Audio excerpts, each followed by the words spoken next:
भारत माता की जय। भारत माता की जय। एक दो तीन चार भारत माता की जय जय। जयकार।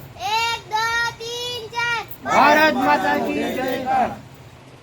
તો ભાઈ 15મી ઓગસ્ટ મિત્રો હમણાં જ ટૂંક સમયની અંદર ગઈ છે.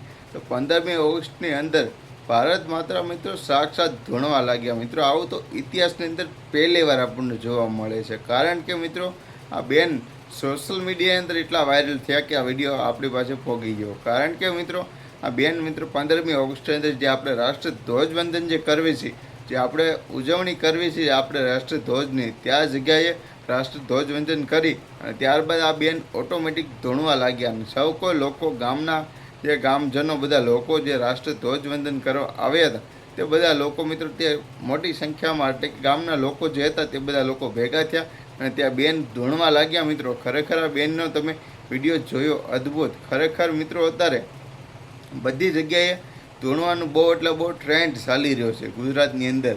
તો મિત્રો ગુજરાતની અંદર નહીં પણ બધી જગ્યાએ આવો ટ્રેન્ડ ચાલી રહ્યો છે. કારણ કે બેન મિત્રો ગુજરાત બહારનો વિડીયો વાયરલ થયો છે. મિત્રો ખરેખર આવો વિડીયો તો તમે ક્યાંય નહીં જોયો કે ભારત માતા ધૂણવા લાગ્યા. ખરેખર જો તમે પહેલાં આવો ક્યારેય વિડીયો જોયો તો કે નહીં મિત્રો એકવાર જરૂર કમેન્ટ કરજો.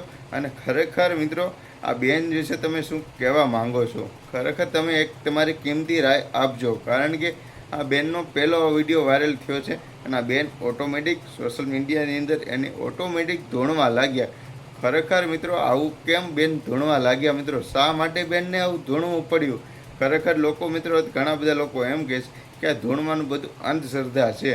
તો મિત્રો અમુક લોકો પણ માતાજીને માને છે. તો મિત્રો આ ફેરે તો કાંઈક અલગ માતાજી આવ્યા એટલે કે ભારત માતાજી આવ્યા. તો ખરેખર તમે શું કહેવા માંગો છો આ ભારત માતાજી વિશે? એકવાર જરૂર વિડીયોની કમેન્ટ બોક્સની અંદર બતાવી દેજો.